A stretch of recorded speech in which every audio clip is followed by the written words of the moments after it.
Hola a todos, a pedido de algunos de ustedes, el día de hoy vamos a revisar los vicios de que puede adolecer el consentimiento. Para comenzar a estudiar los vicios de que puede adolecer la voluntad o consentimiento, primeramente debemos mencionar y referirnos al artículo 1451. El artículo 1451 del Código Civil señala que los vicios de que puede adolecer el consentimiento son el error, la fuerza y el dolo. A este respecto debemos hacer algunas aclaraciones. Primeramente, debemos indicar que la disposición señala que se trata de vicios de que puede adolecer el consentimiento. Por eso que no es correcto señalar son vicios del consentimiento. Primeramente, porque estos vicios, error, fuerza y dolo, no le pertenecen al consentimiento per se o a la voluntad per se, sino que estos están eventualmente presentes cuando vienen a viciar. Y en segundo caso, debemos señalar que tanto error, fuerza y dolo por sí solo no vician la voluntad o consentimiento, sino que cada uno de ellos debe reunir ciertos requisitos para llegar a viciar la voluntad o consentimiento. Por lo tanto, cuando a usted le preguntan cuáles son los vicios del consentimiento, podríamos señalar que es un poco impreciso señalar que son vicios del consentimiento, sino que nosotros deberíamos señalar vicios de que puede adolecer la voluntad o consentimiento, sin perjuicio que el legislador solamente se refirió al consentimiento y no hacia la voluntad. Bien sabemos que hablamos de voluntad en actos jurídicos unilaterales y hablamos de consentimiento en actos jurídicos bilaterales.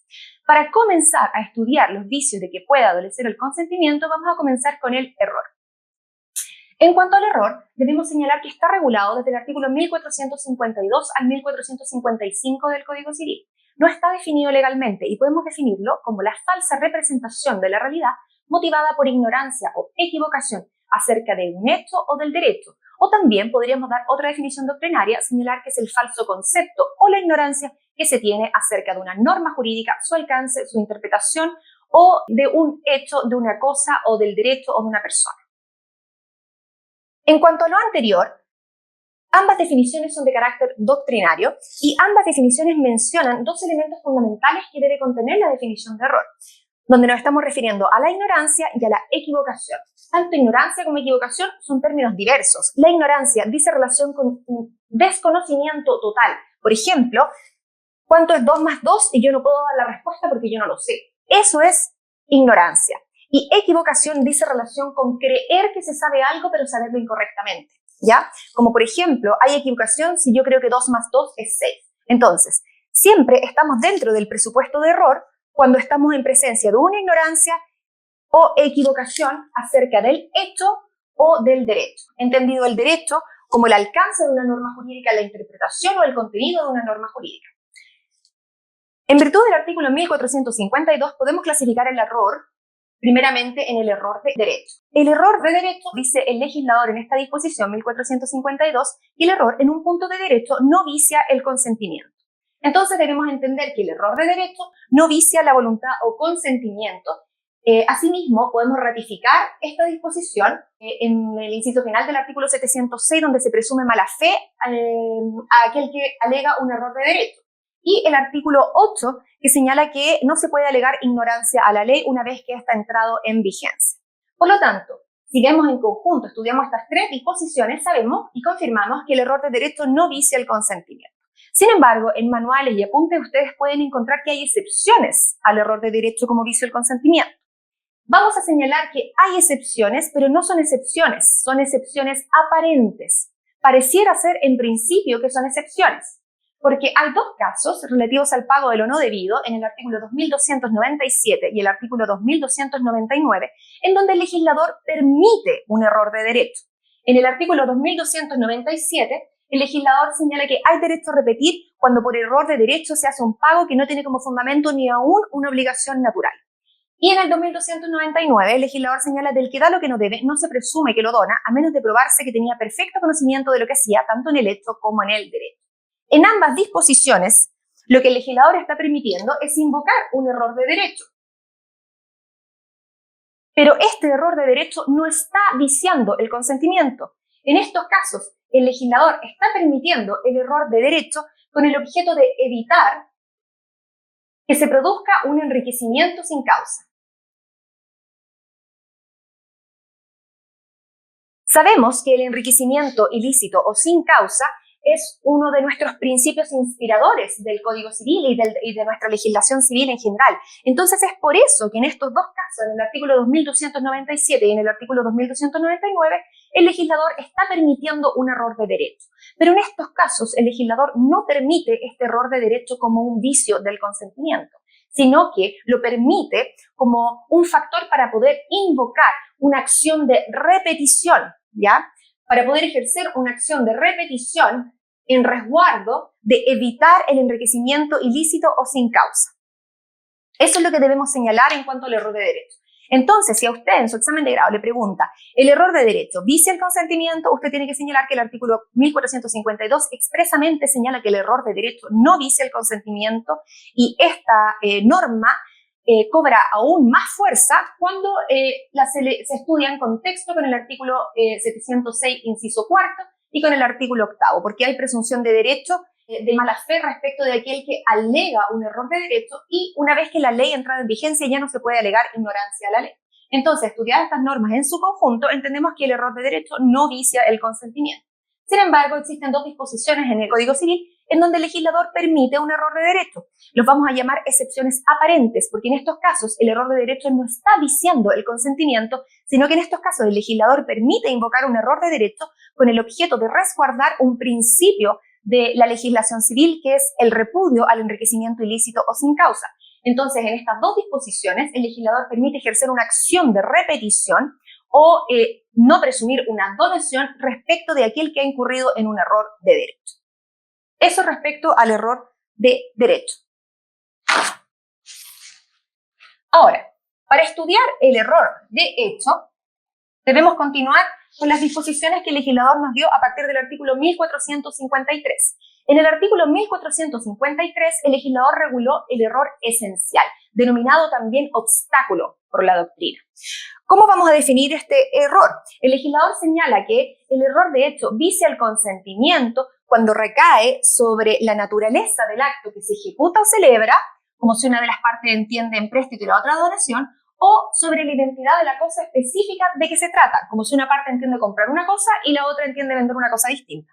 Entonces, en base a esta disposición, debemos entender que existen dos clases de error esencial u obstáculo. Aquel que recae sobre la naturaleza del acto, que le vamos a llamar error en el negocio, o sobre la identidad de la cosa específica de que se trata. Identidad de la cosa le vamos a llamar error en el objeto. Y a este dijimos que le íbamos a llamar también obstáculo. El legislador acá en el error en el negocio nos da un ejemplo. Dice, una de las partes entiende empréstito y la otra entiende donación. Es decir, una entiende un préstamo y la otra parte entiende que se le está regalando, que se le está donando algo. En ese caso tenemos un error esencial en el negocio. Y también tenemos error esencial en el objeto cuando recae sobre la identidad de la cosa específica de que se trata. Yo entiendo que estoy comprando un auto y la contraparte entiende que yo quiero comprar una moto. ¿Ya? Son objetos diferentes. Respecto del error esencial, existe una discusión acerca de la sanción aplicable. Dado que una de las partes entiende, por ejemplo, empréstito y la otra donación, o una de las partes entiende comprar un perro y la otra entiende estar vendiendo un gato, frente a este escenario surge la discusión acerca de si se formó o no el consentimiento.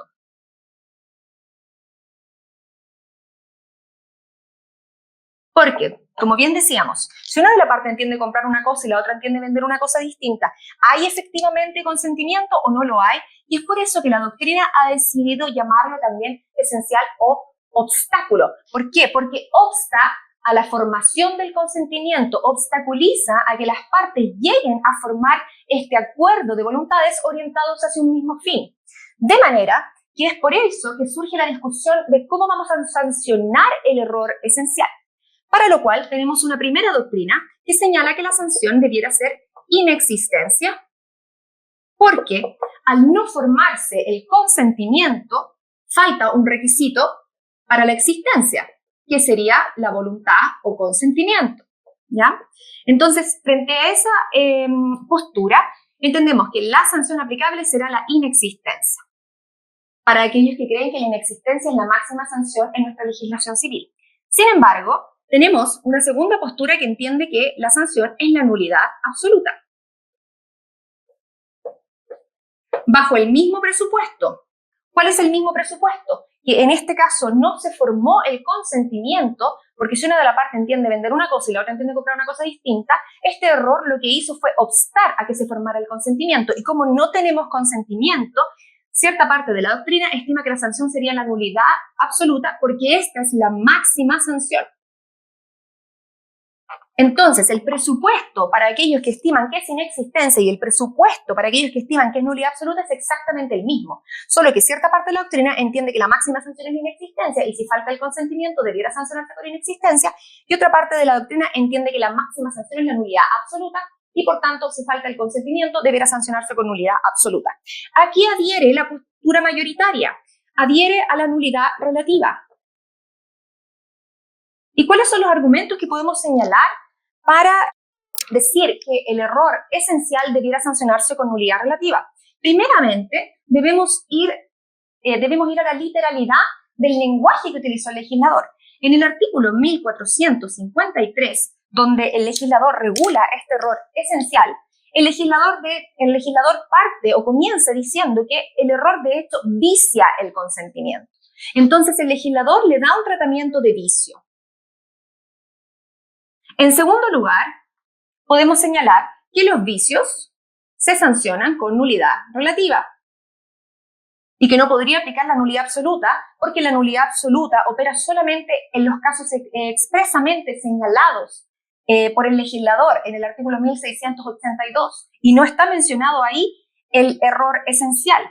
En tercer lugar, podríamos señalar que conforme a la redacción del artículo 1454, también tendría lugar la sanción al error esencial como nulidad relativa. ¿Por qué? Porque el artículo 1454, pongan atención acá porque esta es la parte más compleja del argumento, comienza señalando que el error de hecho vicia a sí mismo el consentimiento.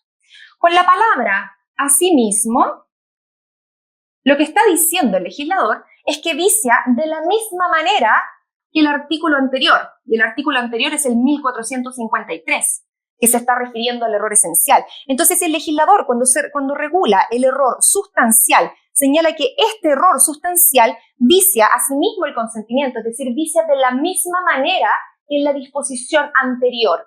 Y este error, el error sustancial, se sanciona con nulidad relativa si vicia de la misma manera que el error esencial, debiera poderse aplicarse la misma sanción a ambos. ¿Y cuál va a ser esta sanción? Va a ser la nulidad relativa. Y ese es el argumento más fuerte para indicar que la sanción aplicable al error esencial será la nulidad relativa. Entonces vamos recapitulando. El error esencial está regulado en el artículo 1453, en donde podemos distinguir el error en el negocio y el error en el objeto. Error en el negocio cuando recae sobre la naturaleza del acto que se ejecuta o celebra. Es decir, una de las partes entiende empréstito y la otra donación. Una de las partes entiende que celebra un comodato y la otra entiende que celebra un arrendamiento, por ejemplo. O sobre la identidad de la cosa específica de que se trata, donde será un error esencial en el objeto. En ambos casos, si una de las partes entiende comprar una cosa distinta a la que entiende vender la otra, o entienden celebrar contratos o actos jurídicos de naturaleza distinta, lo que entiende la doctrina es que este error está obstando a que se forme el consentimiento. Por lo tanto, no hay consentimiento. De modo que si no hay consentimiento, falta un requisito de la existencia del acto jurídico, por lo tanto el acto jurídico no llega a nacer. De modo que su sanción debiera ser inexistencia para aquellos que creen que es la máxima sanción en el Código Civil, o en defecto nulidad absoluta para aquellos que estiman que la nulidad absoluta es la máxima sanción expresamente regulada por el legislador. Sin embargo, la postura mayoritaria ha recogido como sanción al error esencial la nulidad relativa por distintos argumentos. Primeramente señalándolo que el legislador en el 1451 mencionó el error como un vicio del consentimiento. En segundo lugar, el artículo 1453 señala que el error de hecho vicia el consentimiento. Es decir, el legislador le dio un tratamiento de vicio al consentimiento. En tercer lugar, debemos señalar que no está mencionado en las causales de nulidad absoluta del artículo 1682. Y en último lugar, podemos señalar que cuando el legislador reguló el error sustancial, que es el que vamos a estudiar ahora, el legislador dijo que este error de hecho vicia a sí mismo el consentimiento. Y con la palabra a sí mismo entendemos que vicia de la misma manera que la disposición anterior. Y la disposición anterior era la disposición relativa al error esencial. Por lo tanto, si error esencial y error sustancial vician de la misma manera y el legislador sancionó el error sustancial con nulidad relativa, esta sanción debiera ser extensible también al error esencial. Ahora vamos a estudiar el error sustancial. Voy a borrar aquí un poquito. El legislador regula el error sustancial en el inciso primero del artículo 1454. En el inciso primero. Y en este inciso primero señala que el error de hecho vicia a sí mismo el consentimiento cuando la sustancia o calidad esencial es diversa de lo que se cree. Y da un ejemplo el legislador señalando que una de las partes entiende comprar una barra de plata y es de otro metal semejante. Entonces, el error sustancial puede recaer sobre la sustancia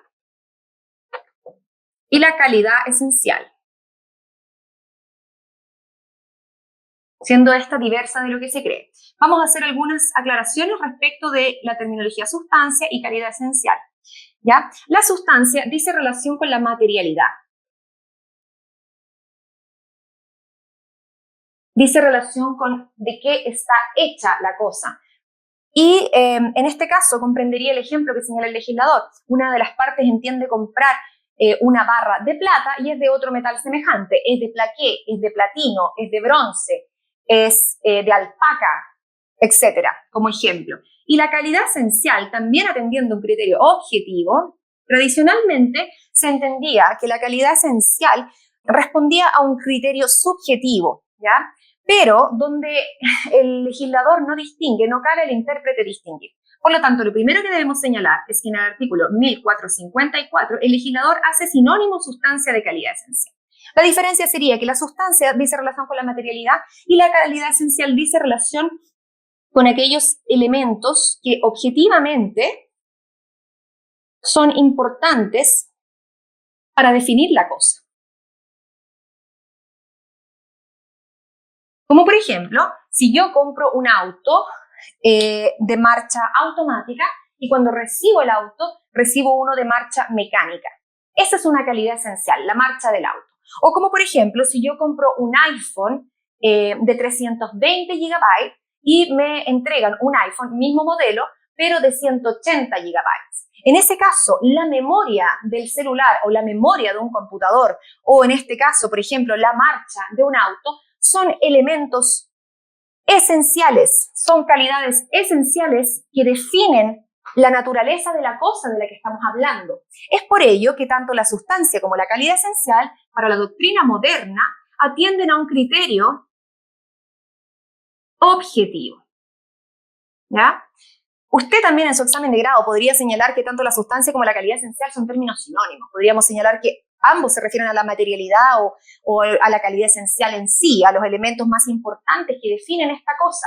Se trata de una misma cosa, pero elementos sumamente importantes en ellas hacen la diferencia. Como por ejemplo la materialidad. Yo entiendo que estoy comprando un par de aros de oro y en verdad son solamente bañados en oro. O yo entiendo que estoy comprando diamantes y estoy comprando cristales, ¿ya? O yo entiendo que estoy comprando un computador con una memoria de 320.000 gigabytes y tiene solamente 180 gigabytes. Pero la carcasa o todo es exactamente el mismo. Entonces, frente a esos elementos, tenemos un error de carácter sustancial. ¿Y qué sanción le dio el legislador? La nulidad relativa, ¿ya? Y el error, de hecho, cuando es sustancial, va a viciar el consentimiento. Este vicia, ¿ya? Ahora, ¿qué pasa con el error accidental?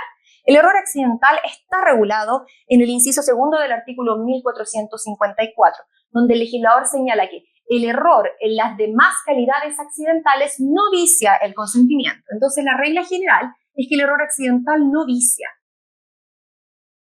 ¿Cuándo va a viciar? El legislador establece dos requisitos. Dice, cuando la calidad accidental fue el motivo esencial o principal que tuvo una de las partes para contratar, y esto era conocido por la otra parte. Entonces, aquí es donde entramos a elementos de carácter subjetivo. ¿ya? Y es por eso que para que llegue a viciar, el legislador exige dos elementos. Exige efectivamente que la parte que ha sufrido el vicio, que ha incurrido en error accidental, para que este error accidental llegue a viciar, es necesario que haya indicado que esta calidad de carácter accidental era el motivo principal que tuvo para celebrar este acto o contrato, y eso debe haber sido conocido, esa realidad debe haber sido conocida por la contraparte. Como por ejemplo, yo quería comprar un auto con cierre centralizado automático y cuando me entregan el auto, este no tiene cierre centralizado automático. Entonces es importante que yo, para que este error llegue a viciar, debo haber indicado en las conversaciones preliminares, debo haber indicado que el cierre centralizado es la razón principal por qué yo estoy celebrando este acto o contrato, y eso debe haber sido conocido por mi contraparte, por el vendedor, ¿ya? O como por ejemplo, si yo quiero comprar un código civil que tiene todas las concordancias de normas porque estoy preparando mi examen de grado, resulta que lo compro online, pero debo indicar que yo necesito un código civil que venga con concordancia, y cuando recibo este código civil en mi casa, resulta que no trae las concordancias. Si yo indiqué primeramente que las concordancias eran el motivo principal que yo tenía para celebrar este acto o contrato, y eso era sabido por la contraparte, entonces en este caso este error accidental podría viciar.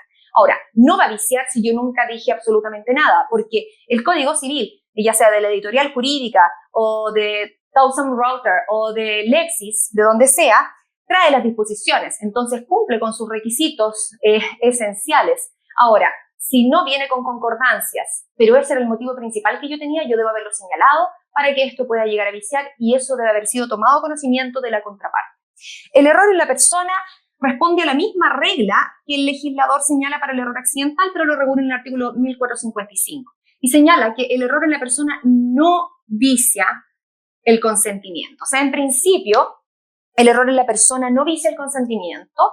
Si yo quiero celebrar un contrato con Juanito Pérez y lo celebro con Juanito Carrasco, el legislador no me permite invalidar ese acto por adolecer de un vicio en el consentimiento, a menos que se trate de un acto o contrato de naturaleza intuito persona. De estos donde la persona, la identidad de la persona es sumamente importante para celebrar este acto, como por ejemplo en un contrato de matrimonio o en un mandato o en un contrato de confianza de sociedad o incluso en un comodato podríamos señalar que el error en la persona podría llegar a viciar. Pero en principio sabemos que el error en la persona no vicia, y solamente cuando la persona ha sido el motivo principal para contratar va a viciar.